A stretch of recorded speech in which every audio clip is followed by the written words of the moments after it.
Again. I'm trying again this time it's gonna try. work. Yeah. We're trying to film this video the third time because well, we should probably I'll start from the beginning so people know how much of an idiot I am. Okay, so me and Raveca, that's Raveca, she exists, have been spending the past 50 minutes of our lives trying to make something that was supposed to turn into a YouTube video. And what happened was, I was like, let's record it on my phone so I can have a backup audio just in case people can't hear us from the camera mic. So we started that recording, but then, and spoke for 50 minutes and did things for 50 minutes and then realized that I forgot to turn the camera on. So I was like, okay, fine, we'll upload it as first episode. Podcast. If it works, we'll see what happens. Okay, so then we said, let's just make a funny little video to just tell people what happened. And this is the third time we tried to do it because the first time it ended after 15 seconds. Right? The second time was like, let's do it on WhatsApp because then we can record for as long as we want. And you realize we're speaking Romanian. Yes, I realized I'm speaking Romanian. Most of you don't understand. And then we tried a third time, and then we realized I forgot my coffee on the stove, and it boiled. So we turned off the stove. That's where the coffee spilled. Okay. Needless to say, my coffee is very, very hot now, so I'm happy with that. And, at least we still have the audio track when we're going to upload that. But I just the reason why I wanted to make a video was to actually prove that she actually exists. I've not been talking to myself, though there might be people out there who have doubted my sanity in the past months. But, who doesn't? Who doesn't? Right. Did we do this in English? 'Cause I have a very massive English fan base that to the needs of whom I must cater to understand this needs to be in English. That I think most of our listeners will probably, from Romania, will probably be able to follow, and the readers who can't follow should probably not listen to this because I might be embarrassing my mom. So, okay, so the purpose of this is that so most people know that by now that I've had a long history of a few years history now of depression and insomnia, and I created this habit of making very, very, very long birthday posts about what the novelties of the year were as I was kind of transiting through this hard period. And I remember one of the first ones was I think a couple of years ago, and I kept talking about endurance a lot, and someone pointed it out. And it's like, but Olivia, what's all this endurance business? Why are we so concerned about it? And then the following year, post became a lot more optimistic and about about the progress that I had done, about the fact that I started taking antidepressants and how that was kind of coming along, and insomnia kind of, you could find it in my Instagram profile here and there because I'd post things and I'd say, I slept tonight, great success. Thought I deserved the medal, but it didn't really completely stop until bang on the 1st of January this year, which was quite interesting. So a lot of people have been asking me what's new, and I thought, man, if I have to tell this story over and over and over again to everyone, it's gonna take a long time. So, and I have better things to do, amongst which I can finally write my PhD. So what Raveca and I decided to do, Raveca she's Raveca. She's kind of shy, so for the time being we'll keep her on she's gonna be over there, and we'll see as if at any point she gets more comfortable, she'll maybe come. Maybe just a voice. She'll be just a voice, yes. But in the interest of proving to everyone that I'm not insane, and I haven't been imagining you all along, I felt like I should actually prove it. I did not pay this person. And I'm not allowed guests, and we are in the kitchen in the house where I'm not allowed guests. So she lives here. She's real.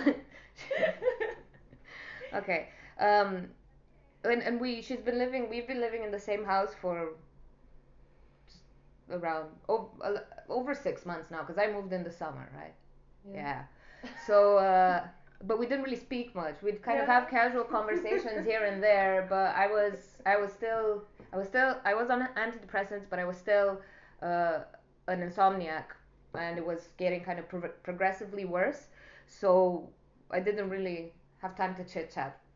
But then, and while the depression gradually got better, the insomnia gradually got worse. So on the 1st of January, I went to the doctor. I got prescribed some pills that finally allowed me to sleep. And kind of since the 1st of January to 2020, talk about New Year's resolutions, man. Like this year, I want sleep for myself. I would like, and to be honest, no one understands why I keep telling them how important naps are to me. Like it's been years since I could nap during the day, and this year I can finally nap, and to me it's momentous, right? It's amazing. But anyway, back to what I was saying. So there is a very long story to tell about what's been happening since January when I started sleeping, and conversely, I started fixing stuff in my life, and yelling in frustration around the house about like, why are these people idiots? Why doesn't no one listen to me? I am such a retard. I can't believe I didn't see this. And Raveca was just doing her thing, and she thought it was interesting. So at some point she answered back. So and then kind of like a. So this is the beginning of March, like a 2-month long ensuing ping pong style dialogue started happening between us. So and we kind of, I think, discovered really interesting things about which we might potentially speak in the future. But for the time being, I think I want to kind of keep it to the depression insomnia story, because well, I have hands-on, tangible experience with that, and I know there've been other people who have expressed their gratitude that I'm talking about it, because it helps them relate to their underlying mental health issues with a lot more ease. So I'm going to talk about my experiences, but if you want to kind of jump in and say anything that you would think is relevant, please do. If you like, if you don't, it's up to you. But I should maybe give a bit of a background. So I'm Romanian, so I'm 20. I just turned 29 this February. Yay. I moved to Scotland in like 5 years ago ish, and when I moved to Scotland, I didn't have depression or insomnia yet. So I was moderately healthy, albeit traumatized, but I didn't know yet, because we'd only find out years later. And insomnia started at some point in the past 2 to 3 years, I think. I'm not sure, and I'll tell you why, but we'll get there when we get there. And then the depression became quite acute about a couple of years ago, and I started my treatment with antidepressants in November 2018, I think, something like that. So I've been on them for a while now. This is March 2020 when we're recording this, so it's been a while. And the whole journey has been like massively transformative, I guess. So I kind of want to talk about that in hopes that, well, first of all, that I don't have to keep repeating the story over and over, because it's quite time consuming, and two, that people will feel a lot more ease relating to a video that's uploaded somewhere on the internet on a platform, rather than talking directly to me, which is it's fine. So I'm currently a second year PhD at the University of Edinburgh. I'm doing a paper on Japanese contemporary art. I'm doing a paper on sexuality and intimacy in Japanese contemporary art, and I think that's relevant, and it'll become apparent why this is relevant maybe throughout our future talks. But the thing is that for most of that time I was employed full-time in various companies as a receptionist, and then I started a part-time master program, and then I started a full-time PhD program, and now I'm part-time employed, and I take care of 2 children who are 7, and I live with them. So then I think these are details that are significant, at least they were very significant in terms of me building an environment for myself where I felt that all the other necessary changes could be made. So I mentioned that.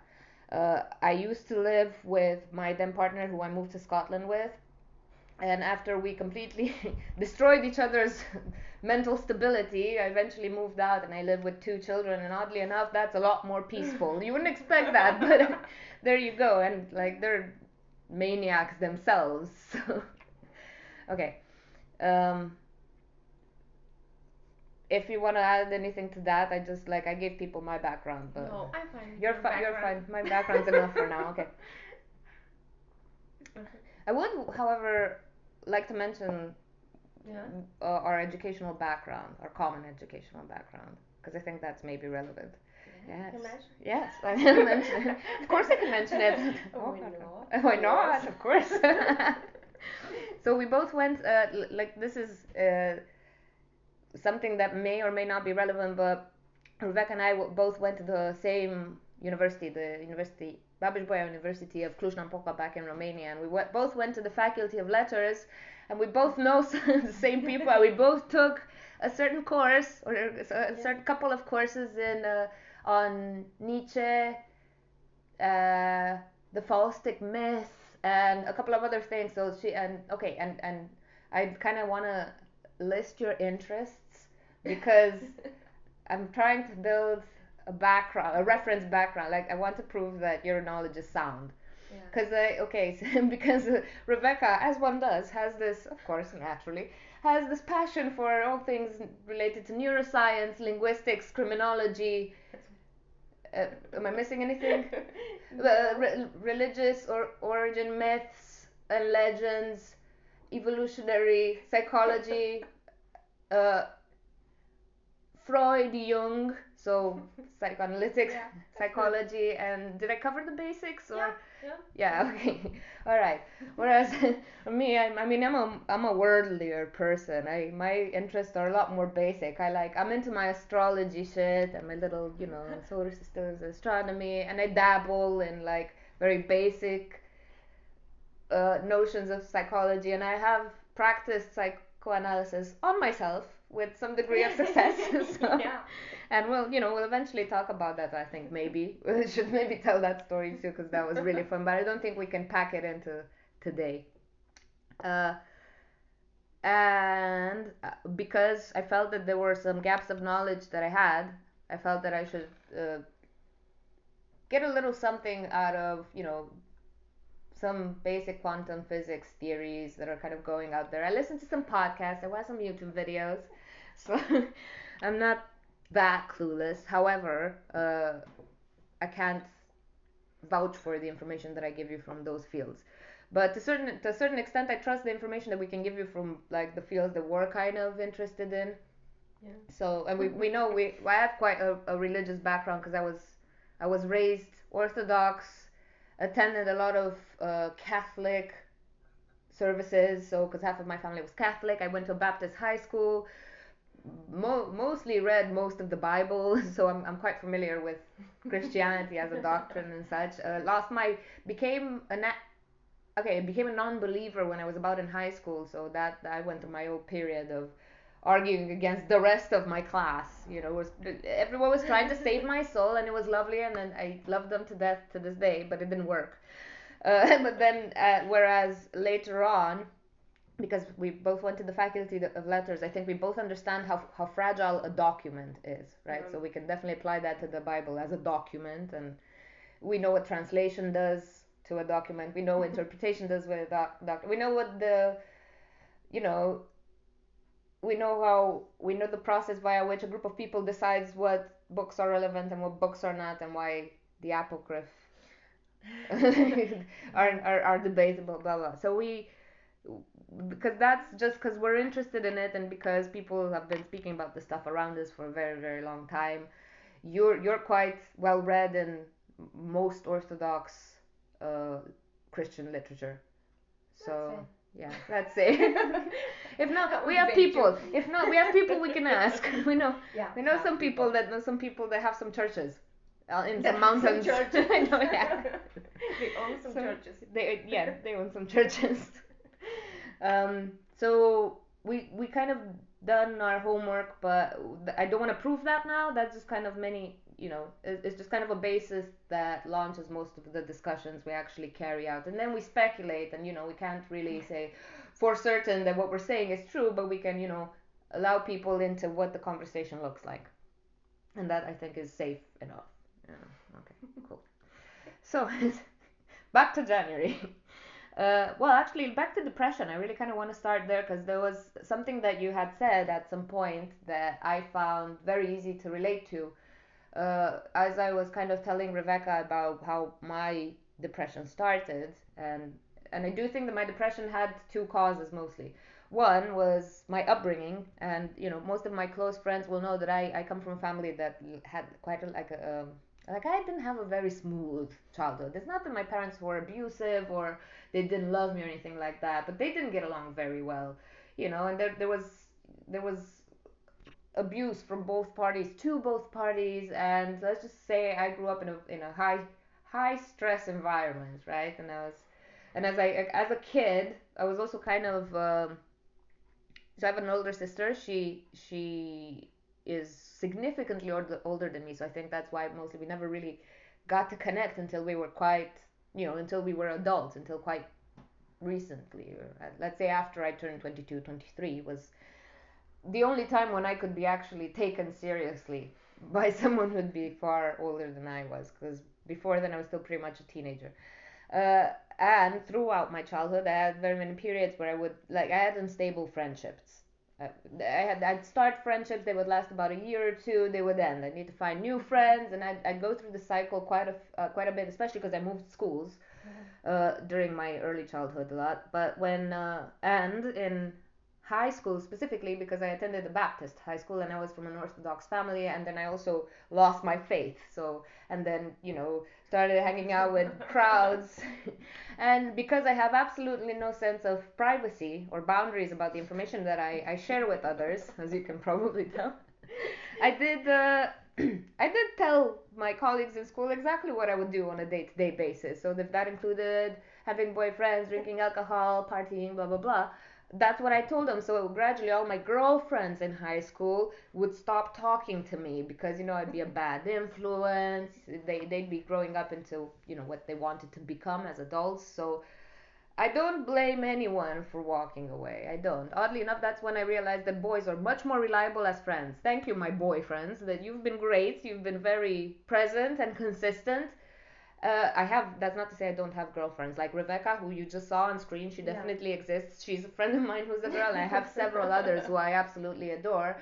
But they tend to have they're not standardly girly. Let's just put it that way. Or if they are, their personalities are quite well formed, and they're quite assertive, and they're quite international. I have to maybe put that out there as well. It's people who've given a good thought about what they want to be like as people, right?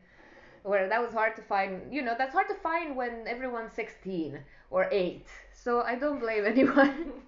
Anyone, I had inconsistent friendships. I didn't have a particularly close relationship to my sister, and my parents were always fighting. And I think a lot of my childhood trauma related to that sort of isolation and the stress that I was put under had a lot to do with why I became dissatisfied with the circumstances of my life as I moved to Scotland. And of course, you get out of university and you start your first job, and it's an entry level job, and I was a receptionist, or whatever. It was obviously unfulfilling because that's the way most first jobs are. It's no one's fault.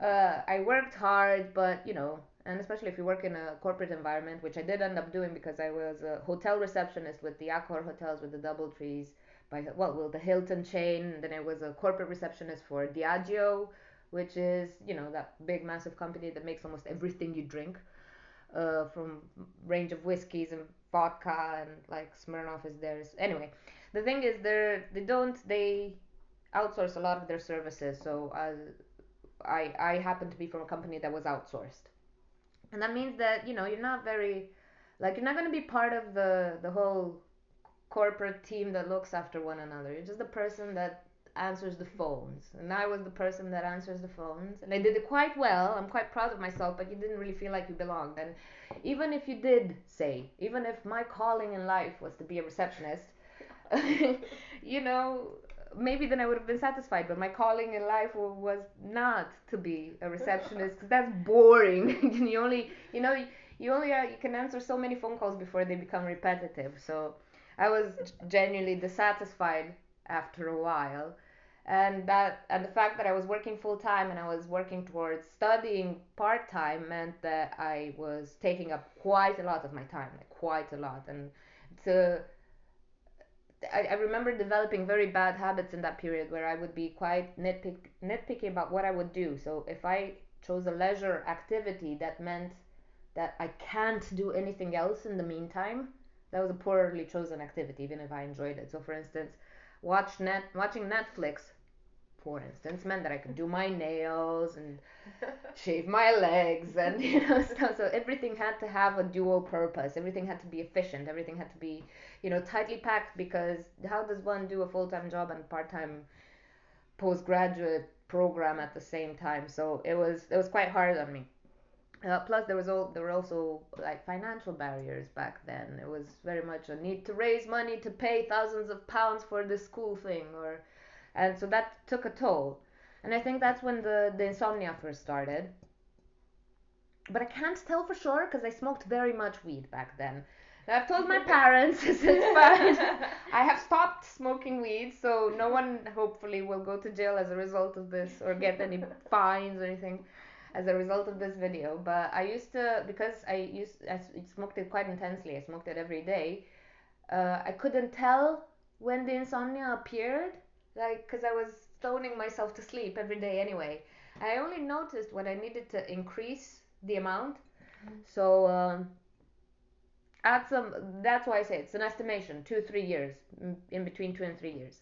I was also like in a unhappy relationship with someone at the time whom I'm very good friends with now. So like this is why I feel like I must underline now. Depression lies. It lies to you, and we're gonna get to that as well. The thing was that I was very much dissatisfied with my circumstances, and I was gradually putting myself in a mindset where I thought I don't have any control over changing them at all. Coffee break.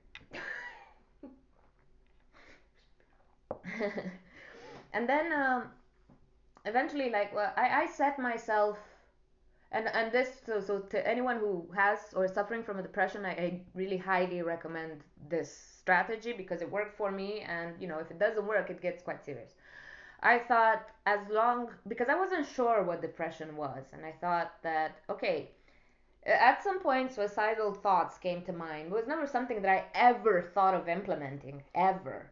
But I started thinking about how it would be better not to be alive, like how I'd really prefer to be asleep or dead, or preferably dead, because that's just like you get to sleep for a long time. And I was an insomniac, and it felt like that's a good option. And so I set myself a limit. Like that was the boundary to which I was willing to indulge how bad I felt without seeking help, because that's the first thing you kind of don't want to do. You don't want to burden someone else with how the very dark and oppressing state you're in. So I didn't really tell anyone, and of course I was torturing my boyfriend because neither of us knew how to deal with depression. Because like who the fuck knows how to deal with depression when you're from Romania? There's very little being spoken about it. That's the level of to which conversation happens in Romania is not nearly as high as it is here. And there's a reason for that. The whole Princess Diana, Prince Harry mental health message being repeated and repeated and repeated is creating an atmosphere within which people are more confident to talk about it. But Romania is nowhere near that. And maybe even if younger people, let's say, talk about it in Romania now, it's because they're becoming more vocal about the issue. I can't even begin to suspect what the older generation must be suffering. And we've spoken about this before, and I've written online about this before. Some of our parents, especially if their children are abroad, especially if all their children are abroad, I think, especially all their one child are abroad, and there's no hope of them coming home because some of us don't feel like there's anything to come back to or felt that way. might be undergoing depression and might not know it. And if someone doesn't recognize the signs, you know, I mean, I can only tell you from my own experience what it meant to be suicidal. It's just like to have every moment of waking life be a burden. It's not cool. Like, it's not cool. So the boundary I set for myself was, whenever I felt that I feel so bad, it's so terrible that I could kill myself and not worry about my parents, as in tell myself my parents would understand if they knew how bad it is. That's my boundary. That's when I go to a doctor, or, you know, in the UK we have the general practitioners, the GPs. So I did that. That's exactly what I did. I reached a day when I was like, maybe, like, if they knew this, how terrible this is, this would just, you know, they'd understand why I had done it. And with the whole notion, the self-delusion that somehow that would make it easier for your parents to accept their, you know, you killing yourself, was absolutely, like, it's not only is it incredibly selfish, it's also incredibly arrogant. Like, there's no way you could assume that and assume that you're right when you think that your parents would be comforted by the thought that you're no longer in pain. Like, that would somehow erase their pain. That's just, anyway. Like, gladly I had that level of awareness, you know. So I went to a GP and I got prescribed a set of medication. I can actually, hold on. Oh, my medication. Now, okay, this one doesn't count because this is birth control, but this is my medication. And normally I'd just be on one, but I had the little ping pong thing. I first got prescribed this thing. This is sertraline. I'm not really sure what it's called in Romania, but it's an SSRI, so it's a selective serotonin reuptake inhibitor. And what this does is, are we gonna get into the synapse? Should we get into the synapse? We should get into the synapse just because it's fun. Yes. So imagine my hands are a synapse between two neurons, right? And these are the end of the axons, and these are like the little thingies that almost touch but not really. Now, for electric current to pass between this neuron into this neuron, chemicals need to be released in the synaptic space for that to happen. And one of the chemicals that's involved in this is serotonin. And I think most of you do know this. Like, if you want to get behind the nitty gritty science of this, just you Google SSRIs and see how they work.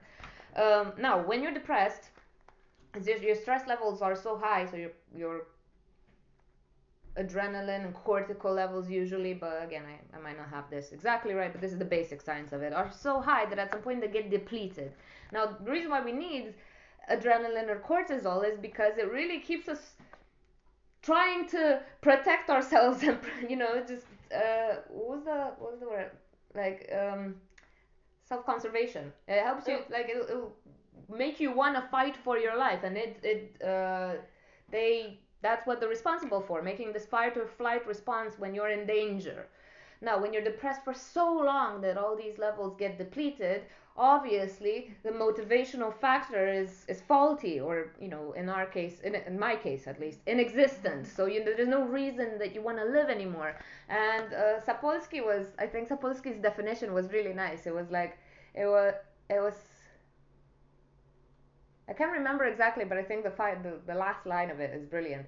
I've shared this video on Facebook, so if anyone wants to go and check it out, just like scroll down my timeline. He was saying that depression is a biochemical disease or something like that that depletes the levels of serotonin and cortisol in the body or something like that, which prohibits us from enjoying sunsets. And that's exactly it. It prohibits us from, you know, from enjoying everyday experiences and from feeling the motivation to keep ourselves alive. And when you don't have that, of course, every moment is like a burden. You know, it's just that the way that you perceive reality is so fundamentally altered that it becomes burdensome just to carry out life. Making coffee, getting out of bed, dealing with people, doing your job. Man, if there wasn't any good series for me to watch on Netflix, man, that was the fucking end of the world. You know? Like, what point was there? There's not even, you can't even escape in stories, and that's, I think, really, really sad, because I mean, people who aren't depressed need escapism through narrative in general just because it's pleasurable. But not only was it pleasurable, it was burdensome. And to not have it, or to have one that's kind of inconsistent or doesn't raise to the standard. And then everything was disastrous. Daily life was disastrous. Like, and there's this thing, like, you can't, you also, I believe, lose the ability to really look after yourself. So obviously that causes a lot of other issues, because you don't exercise, you drink more, maybe because you think that would help. In my case, I did a lot of weed. I couldn't really. I remember back then I couldn't keep. This was one thing that I only realized later on. I couldn't keep plants alive, because it was just something I'd forget. I'd lock. Like, I'm usually clumsy. I've locked myself out of the house at least twice this week, I think, alone. So, and as Rebecca can say, it's a recurring theme in my life. When I'm stressed, I forget details. Like, forget to grab the keys. That one's a good one, you know. I forget to look where I'm going, and, you know, gladly I have pretty good reflexes, so I don't actually walk into walls, but I'm very close to I walk into a lot of furniture. But when you're depressed, obviously, all these skills, if they're non-essential to life, they'll be gravely diminished. So I never had Betsy and Fred until my depression started going away. And then when it started going away, I realized, oh my god, I can keep plants alive, which means I can probably keep myself alive too. You know, I'll remember to water and feed myself every day. So. And that is it, isn't it? I mean, that is how you keep yourself alive. So I went to the GP. And I told them everything that I was kind of going through and all the circumstances of my life. And there's this really good thing in the UK, I think. The GPs are trained to diagnose depression and actually issue prescriptions for medication, depending on... hold on, to make myself comfortable. Depending on what underlying issue he's dealing with. So I got prescribed the sertraline, and I remember when I got this, like, I got out of the doctor's office, and I was about to cry because I was so relieved. So I just, like, dashed into the bathroom and cried for a bit. I was like, I can't believe this just happened. Oh my god, how was it so easy? It was supposed to be amazingly difficult and tormenting, but here we are. So I started taking them. I won't really talk about the onset of treatment, because that's usually, like, you get sick, you know, but it's nothing you can't live through. So if anyone has any questions about that specifically, they can always ask me, and we can maybe make a later video about it, and we can talk about it. So, right. Now, it's not usually as simple as that, because, you know, everyone's biochemistry is different, so you don't always hit the nail on the head on the first go.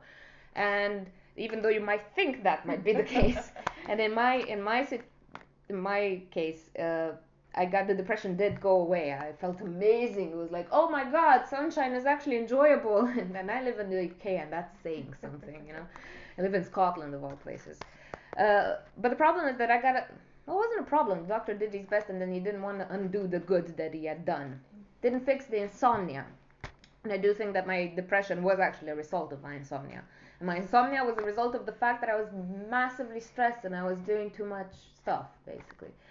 I got prescribed sertraline. This is an SSRI, so it assured that my brain has enough serotonin to generate electrical impulses and, you know, make sure brain activity works. But it was an SSRI with one upper. It gives you energy, it keeps you alive, it keeps you pumped up to want to do things and be excited about the world. And that doesn't work well if you take it in the morning and you have insomnia, because it doesn't kick in an hour later. It kicks in like 12 hours later, and it also kept me up.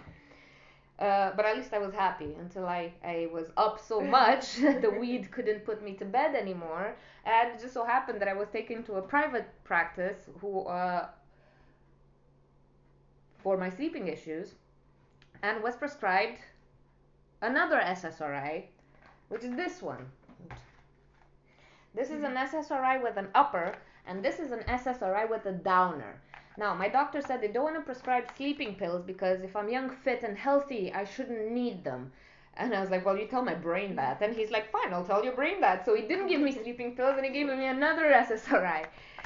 It put me to sleep. It was amazing. That was the 1st of January. It was amazing. I was so happy. I was like, I can't believe it. This is consistent sleep for like more than 3 hours. It's like, oh my God, God sent. I was really happy. was And really I was hassle. outside. Yeah, she was in the kitchen, so she could I whip. was outside. I got Oh. locked outside. Oh, On the right, 4th of January. Yeah. Can we tell that story? Can we? That's the resolution for me for this year. My resolution. So, can I tell that story? Yeah. Okay. You can tell that story. So normally, Rebecca locking herself out the house, which doesn't happen very often because she doesn't really forget keys. I'm the one who does that. I'm the one who I must have gotten locked outside over 50 times ever in the last 6 months, right? Yeah. But like, Rebecca's always home, so I can text her, like, can you please let me in? And at some point it started getting funny. Rebecca being, shy and unassuming and doesn't want to burden anyone with anything. She's like, I'll go out for New Year's Eve, just enjoy the New Year's moment, and, we'll see. Of course, she didn't tell anyone, because why? Because Olivia, we don't want to bother people with anyway, so... But of course, we locked the house, right? But I didn't know she was out, so we locked the door. She couldn't get in. She got locked outside on New Year's Day and stayed there for 2-3 hours? Yes, 3 hours. I'm so sorry. And she just happened to do it on the day that I was asleep. Well, that needless to say, it's not happened since. Yes. And oddly enough, it's happened to me. I do lock myself outside, but now I find solutions to that. I figured, so while I have gotten locked outside every night this week, the reason why I got back in was that I always leave the keys in the door on the other end, and I was like, I can put my hand through the mailbox and get the keys and, get them out, let myself in. But Rebecca didn't do that. And we also locked the door, but, it's probably the lock's fault. And I didn't know how the thing worked. Anyway, we've discovered a few things since then, and we're more confident that it won't happen to either of us ever again. Plus, you can always just wake the boy up. So the next time, just scared the shit out of him, at least you're in the house. Yeah. So on the 1st of January, I started sleeping. And with sleep, oh my God. I cannot emphasize how important sleep is and how people don't know how important it is.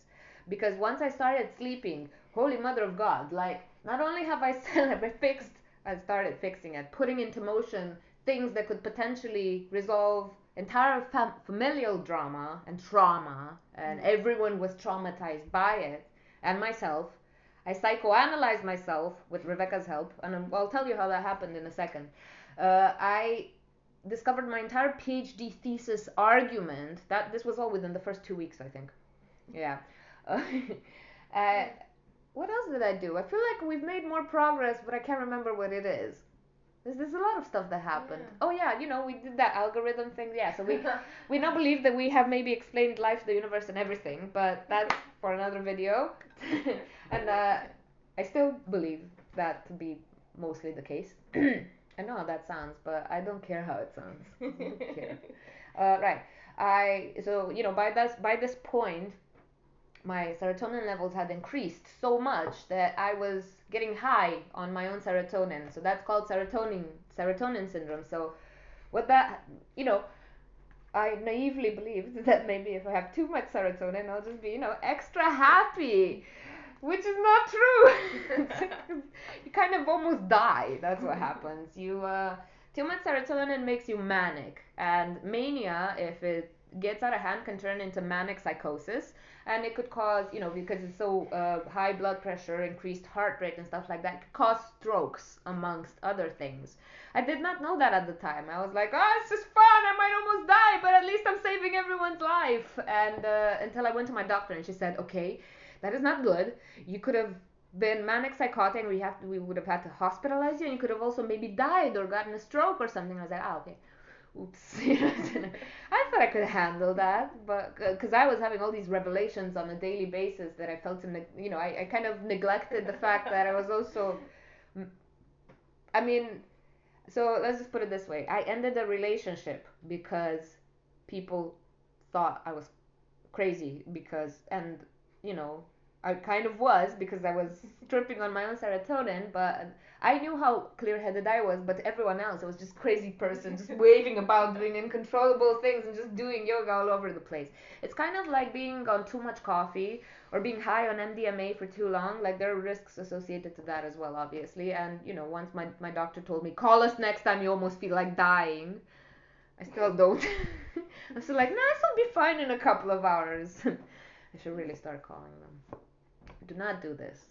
I almost got, I was almost like, oh, Rebecca, you should try some of my pills. This is so much fun. And then like, do not try some of my pills. Do not. I am not a doctor. I do not recommend that anyone self-medicate, because what mania does, and depression generally, is that 2 days later you think you're perfectly fine and all your problems have been solved, and then you have a dip the following day, and then the whole world collapses. And you gotta go through the cycle over and over again until you realize that shit, you need to monitor this thing for about 2 years to know how stable you are. Do not, yeah. But of course, you know, me being me, I think I'm smarter than everyone else, and I think everyone else an idiot, and I know the limits of my body, as if. And so, of course, I self-medicated, adjusted dosages, so I had a few hiccups along the way, until my doctor was finally like, no, stop doing this, Olivia. Stop being an idiot. Just take the medication the way I said. And eventually I listened to her. And here we are, 2 months later. And alive. I'm alive. I'm so proud of that. I keep trying to tell everyone I tell the story to. I'm like, can you imagine I did this in a month? And I didn't die. It was great. It's great. So, yeah, I was successful. Good for me. I know, like, being alive is useful. You get to do stuff. We'll celebrate every month. I do We'll celebrate. still be alive. Man, I celebrate every day now. I'm like, not only am I alive, I didn't die from mania today or from a heart attack. I'm also not depressed, so I don't hate my life. In addition to that, not only am I neutral, but something exciting is happening today. And that's been consistent every day for like at least, since January, really. Like once, because first my sense of satisfaction was simple. It just came from getting a good night's rest. But then as you become better and better rested, your brain becomes more efficient. So in the meantime, I became a much better nanny. And that's mostly because we had all these talks about the subconscious and dream interpretation. And yeah, so that's how I said I would come back to how Raveca and I psychoanalyzed me. So as my entire family drama was kind of unraveling, I would tell her about it, right? And that to Rebecca would listen to me, and that would it would prompt her to remember something she had read, either in Jung or in Freud or in Jordan Peterson, who is an evolutionary psychologist who has recently underwent treatment for benzodiazepine addiction in Russia. And I know what people think about him, but again, I think this should be definitely a topic for a future video as well, because I think he's grossly misunderstood. And interacting with him, with all the ideas that Rebecca was putting into my head, and oddly enough, with a lot of birth chart reports, astrology prediction, and tarot readings, I kind of came to a very new novel and I believe complex and comprehensive understanding of what I want to be. And I remember this was like last year's theme was I have no idea what I want to do and who I am, because last year was the beginning of me not being depressed. So I had never done that before. I couldn't remember how it was not to be depressed, and I was like, I'm happy now. What do I want to do? And I was finishing up my master's degree and starting my PhD, and I was breaking up with a boyfriend. He's calling me. So stop calling me, so I'm doing stuff. if he interrupted my recording, I'm going to be so mad. I'm going to tell him what happened though. Right, so I was finishing a master's degree, starting a PhD degree, ending a relationship, moving out of an apartment where I had lived for 5 years. Everything was new. I was starting this job with the kids, or I had started for like not very many months, so it was a short period. So I had no idea what I'm doing with my life. I had no idea what I wanted. I started getting involved in, like, I knew what I wanted to study, but then the whole art exhibition thing kind of got thrown in the mix. And I was so confused. Like, I was so confused. But we're talking torment confused. I remember like at some point being in my room in the old flat, which I had to myself, and literally squirming at night, just kind of rolling around in bed, and I'm like, what is happening? What am I? What am I supposed to do? It was really intense. It was really intense. And this year is kind of like everything just fell together. It was just like, here, have some identity, also have some purpose. Oh, and by that, here, help the rest of the world, and also have some plans and have some friends while you're at it, and fix your family. And it was like, whoa, it all just came together. And most of that happened in dialogue with Rebecca. I was throwing an idea at her. She'd throw back something she had read or something she had listened to, or a link, or a blah blah blah. I'd be going like, let's get a birth chart report. Let's see what this means and that means. And I mostly was using all of the stuff as self-analysis tools, mostly because I had no clue who I was. So I really needed anything I could get my hands on, be it true or not. It didn't matter. I said, what I did, was the strategy. I was like, let's pretend all this stuff is true, and if it is, what does it say about me? So I started reading all the information that these systems would generate about me as a person. I was like, well, I wouldn't mind being like this and like that and like this, and if I were like that, I'd maybe start doing something like this. I was seeing, how it's received, and does it work? Do I feel good about it? Do people respond to it? Can I monetize it? Maybe I can. I don't know. We don't know that yet, but we'll throw this one out there and see what happens. And that's worked. It's worked really well. It's basically been a dialogue, a 2-month long dialogue so far, and I have so many plans. I have so many plans now. And not only have I done this, but I've tried to share this information with a lot of other people. And I'm kind of waiting. I'm in a feedback period. I'm waiting for people to process and come back. We'll see. But at the very least, I think what Rebecca and I, what I would like to do. Rebecca can make up her own mind in her own time, and maybe at some point even come into the screen.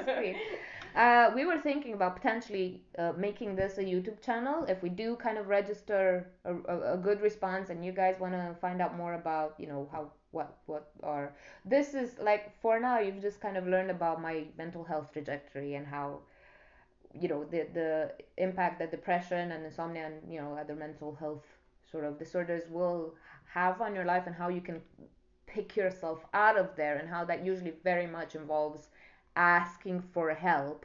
And the way to do that is setting yourself a boundary beyond which you won't allow yourself to go without help, which is what I did.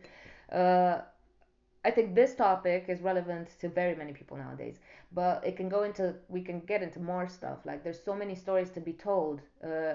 How we've started practicing dream analysis and what that means. And man, I have some stories. And not only do I have some stories about myself, I have some stories from the children I've been. We find ourselves in a uniquely privileged position to have a set of twins in the house who are 7. So they're really kind of summing up their early developmental stage, and going and socializing into the world as more complex beings than they used to be.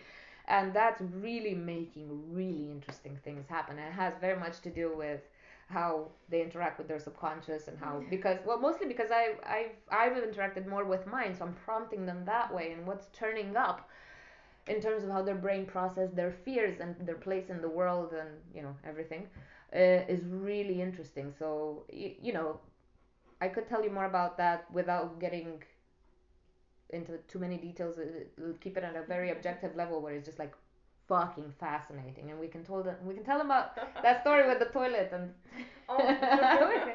tune in if you want to hear the story about the toilet, which caused hysterics in the house for like a week.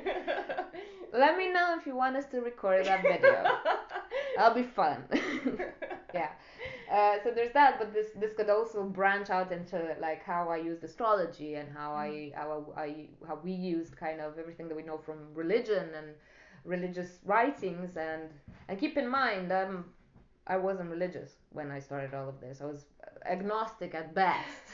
Like a skeptic agnostic. I was very much like, man, I don't know, man, I don't know. I'm not saying anything because I don't know, you know. So that's where I was. It could branch out into neuroscience. And I think we'd have a few things to say about that. It could branch out into linguistics, and there are a few things to be said about that, but I'm hoping I can get another expert on that topic to tell us about that. We'll see how that goes. It could potentially branch out into quantum physics and mathematics. Again, I'm trying to branch out to someone and, you know, see if I'm compelling enough to get him on the show at some point and have him tell us a few things about this. This isn't, I don't know, there is a point to this. There is something that has to do with my personal experience that I kind of want to share, and a discovery that I made that explains everything from my political beliefs to my relationship strategies. And, you know, it just, there's a lot of literature around it formulated via different scientific fields that kind of interact with it. I mean, if you ask me, they are a result of it. People don't know yet. That could be spoken about. So if anyone is curious, let us know, and then we'll kind of work on developing this. I can commission some art for some YouTube channel. We can give it a cute name. We can make this happen. So, okay. I think that's kind of all I had to say for today. Raveca said she won't be saying much, so she'll just listen for the time being. We're trying things on, and we'll see what the response is. And if you want to hear more, just let us know. And until then, please don't kill yourselves. Also, don't panic about this coronavirus thing. Like, if you do, let's just say I was almost manic psychotic. If you do panic too much, you'll be very close to that. Don't go there. Just keep calm and like wash your hands, and don't go to massively crowded places with like China. Like, I don't want to name names. I didn't want to name names. Oh well. Anyway, but because I don't want us to get political about this. If anyone wants to hear about my opinion on the coronavirus thing, we can make an episode about that as well. I have some links and I have some articles, and I think we can make it through. Let's just put it that way. Anyway, until then, my coffee got cold. I need to go reheat it. You can tell if you scroll back to the beginning of this video. If you rewind, you will see that the drawings on this cup were colorful, and now they are not because it has a thermic response. So I really need to go reheat my coffee. So until then, like, you guys take care, and yeah, we can wrap it up, right? Yep.